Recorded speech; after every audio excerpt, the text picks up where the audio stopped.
Welcome back to another edition of the ShadowTrader Video Weekly. My name is Peter Resnicek from ShadowTrader.net. In last week's video, we talked extensively about a technical pattern called the hanging man, which I felt had the potential to bring in some selling in the market. As we can see from the past week, it did bring in some sellers, mostly on Wednesday, Thursday, and Friday. But this video is going to deal specifically with the details of what was going on as the market was coming off. I'm going to show you exactly what I was looking at over the course of the week in market internals and market profile, and it'll help you to maybe come to a decision next week as to whether or not what we saw this past week was quote unquote just a flesh wound or the start of something bigger. All right, without further ado, let's get into it. All right, let's start with this SPX here. If you recall, in last week's video, I was talking about the sort of dichotomy between this daily chart that's just looking very bullish and then that weekly chart that was looking overbought. That was the subject of last week's video, just saying that we should be, longer term investors need to be on guard for those hanging men. And we had the hanging man and it actually followed through to the downside. So that's interesting. And where it happened is basically at 100% retracement of the box high, which we've talked about as well. I don't think it was that easy of a short to pull off. Full disclosure, I did not get short on that top. I found it very kind of tricky to me that we saw this move here testing it, and then when we pulled back from there, there was no pullback. So then it was odd to me that if we, when we retested it, I thought that the market would just kind of dribble higher, and it did not. Actually, there was a slight gap here at the beginning of the week, and then that just kind of set things off. But as that happened, what we have to ask ourselves now, and hence the title of this video, is was it just a flesh wound or is there serious damage done here? And I'm going to go through some factors, and you can basically make the decision yourself. I'll show you everything that I'm seeing over the last couple of days. So Friday was the reversal day in the market where we came in to a low. And the first thing that I'm concerning myself with is as the market's coming off, and remember, really the main selling in the market was contained to 3 days. It's really just about Wednesday, Thursday, Friday. You can see that when we had this break here, and this was another thing that kind of caught me off guard, was the fact that we had this large move down on Monday, and yet after that there was absolutely zero follow-through, correct? The next day was actually just an inside day, and I didn't really see any evidence of stronger selling on that day, but then we started to peel off a bit. So the first thing you want to think about is as these things are happening is you want to pay close attention to what's going on with internals. And this is the basic quad that we teach at ShadowTrader. We've been talking about this for over 10 years in the ShadowTrader Squawk Box. This is really the basis of how ShadowTrader started. This is my own proprietary method of measuring strength and weakness in the market.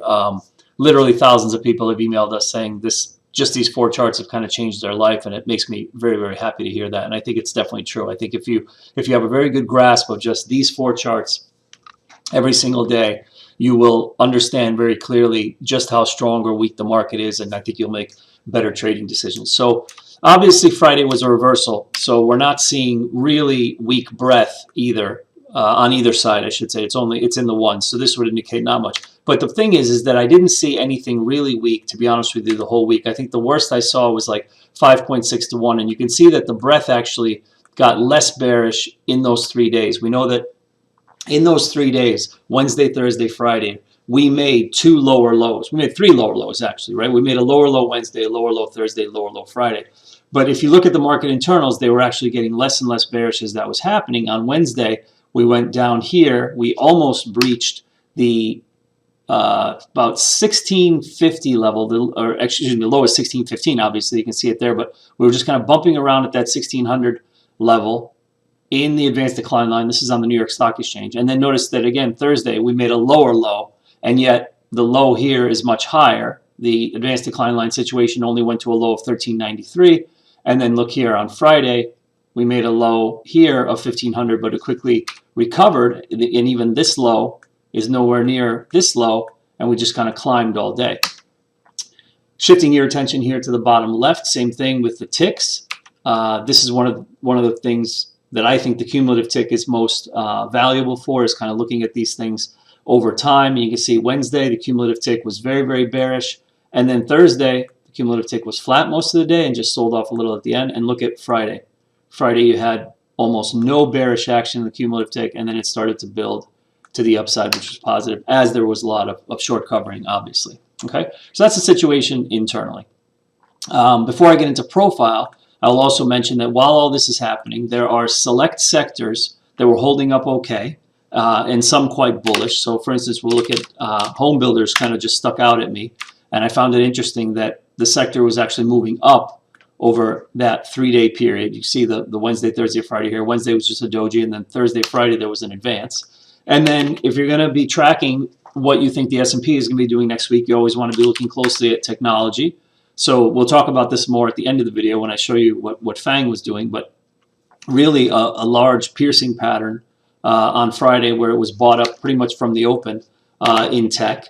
And if we look at broker-dealer, that has a doji, but just slightly below support, or pretty much right at support, right? So the argument could be made that that's viable. And what about BKX? What about banks? I'd say a little bit more bullish than the brokers, and notice that the support line here was never breached. Right? We never actually went to the support line, which is here, and we're well above it. So that's interesting as well. Okay, so that's the situation that I'm seeing technically. NDX always, I like to give you a little couple seconds at least on the NDX. Very similar chart to the S&P, basically, you know, sold off a bit, trying to get back in the range. We'll see. All right, now talking about profile, this is where of course things get very, very interesting. There's just a couple of things I want to point out here. I'm not going to spend too much time on it, but first things first, you notice that these areas here are not very filled in. That's because we just switched over to the new contract. So the new contract obviously didn't trade a lot in these days. So you can see the TPOs are kind of jagged. And then here where the volume started to come in to the new contract, which is of course the M contract, you can see that it's a lot more fluid. I wanted to just focus on a couple of things here with the profile. So remember, the selling happened on Wednesday, Thursday, Friday. So here's the balance day. And again, this is what completely threw me off, is I thought, you know, this is really just a balance in range. Nothing is happening. You have this relatively bearish day here, but the structure is horrible. You can see here that it just sold off from the top. This is garbage, just very spiky. And interestingly enough, also, where's your point of control? And this is really where it comes down to why I didn't really get bearish ahead of these 2 days. Is you look at the settlements here on Monday and Tuesday. They're identical, and they're in the middle of the range. And the point of control here on the big sell-off day, which is the Monday and Tuesday, right? It did not move down at all with price. It's actually right here at the settlement. So this is where the most contracts traded on Monday. And where is it? It's in the meat of the consolidation. And then the next day, we barely take out the overnight low, and we balance again. And where's the point of control again? Right there, and the settlements are identical. So that's basically just what I'm seeing. I don't want anybody to think of this as like, you know, that I'm making excuses or whatever. Obviously, I'm telling you, honestly, I didn't catch any of this down move because it just didn't feel like anything to me, like it was going to break. But these are the reasons for it. It's not a question of just doubt. It's a question of reading what's going on here very clearly and saying, well, okay, well, if this didn't move and this just balanced, then I thought maybe that this whole thing down was just a flash in the pan, especially when you close in the middle of the range. Okay, so regardless, that being said, after that, what happens is traders start piling on short. And what I mean by piling on short is that you have overnight trade that is bearish, where you have sellers overnight, and then the next day is bearish, and then you have sellers bearish overnight, and then the next day is bearish again. Here's where things get very interesting. So we had a pretty classic 45-degree line overnight here between March 5th and March 6th. That did not bring in any buyers. Usually that's kind of a bullish sign, right? And we bring ourselves here to Thursday and Friday, and the market starts selling off. Again, you have that overnight inventory bearish again, not 100%, but a good portion of it below the settlement. And Friday here, or after, and then Thursday, we sell off pretty good. But again, where do we close? We close in the middle of the range here, not near the lows, and the point of control didn't migrate down. So these are basically all things I want you to carry forward. That's the reason I'm going through all this, because at the end of this video, to be honest with you, I'm not going to tell you whether I think that the next move is up or down from here, because I honestly don't really know that. That's the whole point of this video, is that we're trying to look at all the factors and weigh them and say, these factors here in this column point to this being just a flesh wound, right? And these factors here point to this being more than that. And as I go through this, I think you'll agree with me that a lot of these factors point to point more towards that the selling wasn't that strong and we could rally. But we won't know that until next week. So anyway, Thursday comes off. What happens between Thursday and Friday? Again, you get the big overnight inventory. This time it's very close to 100% net short. We just have a tiny bit above the settlement. We sell off pretty hard. And Friday, we sell, but we close where? We close at the high. Now here's where things get interesting. I probably said that a couple of times because it's all interesting to me. But this is very clearly just short covering. And the reason we know that is it's hard to point that out extremely clearly when we're looking at this after the fact. But those of you that were watching closely on Friday, you should have easily been able to discern that it was a lot of very forced action to the upside, very slow. The market couldn't really get traction. It was obviously a battle between new money sellers that were still hitting the market on Friday and some people who wanted to cover shorts. And usually what happens is that the towel gets thrown in late in the day. And when you know that the towel gets thrown in late in the day, when you have what's known as a spike. And what that does is it sets up something called spike rules. Those of you who have been following me with my market profile writings every morning in my blog, you know what a spike rule is. A spike rule is essentially a rule that is put in place to figure out if the next activity in the market justifies the spike or negates the spike. And the reason we need spike rules is because spikes are specifically single print activity such as this in the market profile distribution that happens at the end of a day, and thus because the market closes, we don't know at that point if the spike is like quote unquote for real or not, meaning are there some real buyers up here at the top? Like, more importantly, or I should say more accurately, is it justified that prices rose so high so fast to this 2750 area, and will they attract new buyers there or will they get rejected? We don't know that yet because essentially the time got cut off, the market closed, so we'll know that Monday. So when we come into the market Monday, what we need to pay attention to are these spike rules, and the spike rules essentially tell us whether or not the spike gets accepted or rejected. So if on Monday prices trade above the spike, that is extremely bullish. If prices come into the spike but don't come back down here, that's also bullish. That means that they are accepting the level of the spike. So that means that you'll get some fill-in in here. And then the other scenario is if prices get rejected quickly overnight and we open somewhere here and all of the daytime trade is below the spike, that tells you that the entire spike was rejected, that it was essentially BS, for lack of a better word, and it was just short covering at the close. And we know that it was mainly short covering because of the manner of how hot and heavy it was, and that it was just kind of sellers throwing in the towel, and you can see those last two 15-minute bars were just kind of a straight up situation. All right, so that's basically what everybody needs to be looking at on the profile coming to next week. And of course I'll be writing about this every morning in my blog called the Peter's Pre-Market Perspective, which you can check out on our site.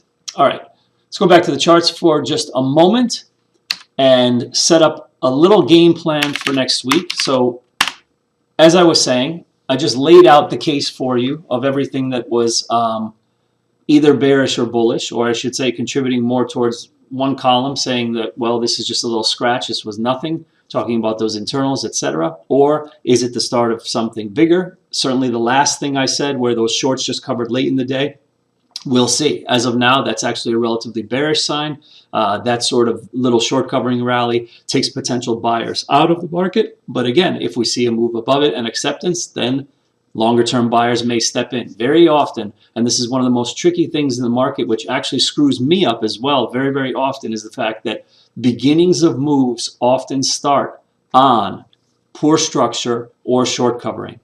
In my research and trading and looking at this stuff constantly, I have found that this is very much the case. You very often will not get confirmation at the beginning of a move that longer term traders are involved in the move. Moves will begin with, you know, some sort of capitulation low, or even a poor low where the sellers just throw in the towel, can't get prices lower, and the prices just get forced higher. And as they get forced higher, you get all sorts of short covering, and it looks horrible on the chart. It just looks like basically, you know, people are just hitting the button just to close shorts. But then as people get more comfortable with those prices there, or they feel that a floor has been put in, you may see stronger buyers step in, and often that rally can kick into high gear on, say, day 2, or I should say day 3 or day 4 after that turnaround point has begun. So we shall see. All right, so let's just say that we do have a turnaround. Obviously, very simple. All we have to do is just draw the trend line down. A stronger move will obviously break the trend line in the SPX. We'll be looking for that. If you're aggressive, obviously the buy over Friday's high is in play.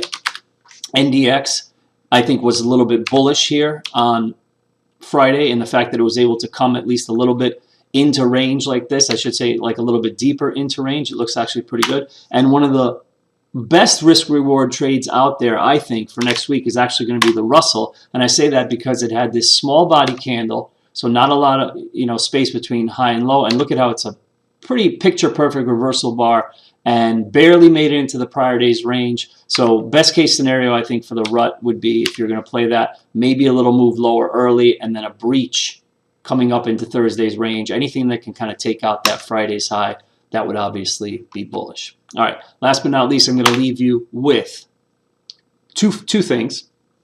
One is stock called ZS, which is Zscaler, that everybody should know about. This has not been public very long. They have brought cybersecurity into the cloud, so to speak, so kind of without hardware.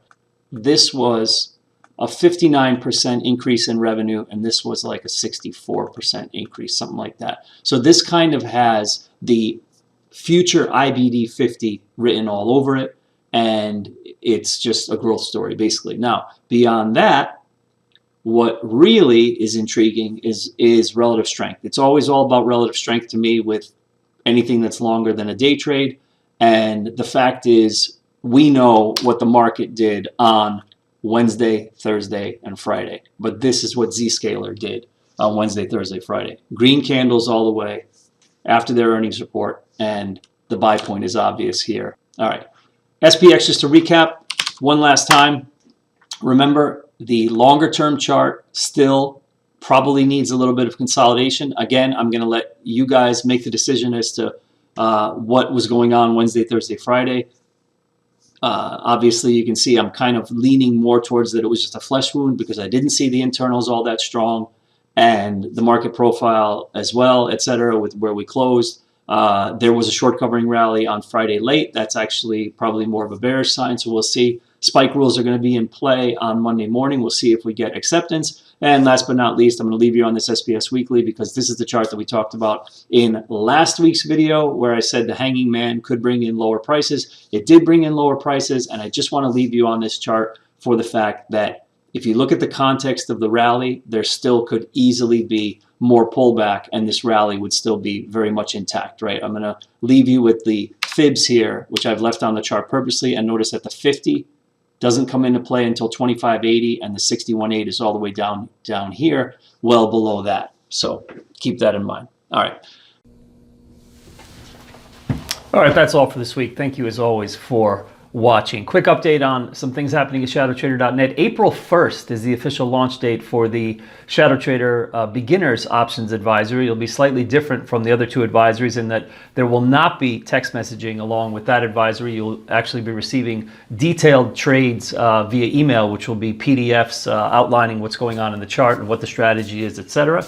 So we're looking forward to that. And also the Forex trading strategies series of videos by Blake Young that I've been alluding to in past videos are finally complete. It is not up on the site for sale yet, but it will be very, very soon. So look for that before the end of the month as well. All right. On behalf of myself and the entire Shadow Trader team here in beautiful Philadelphia, Pennsylvania, as always, I wish you good trading and good night.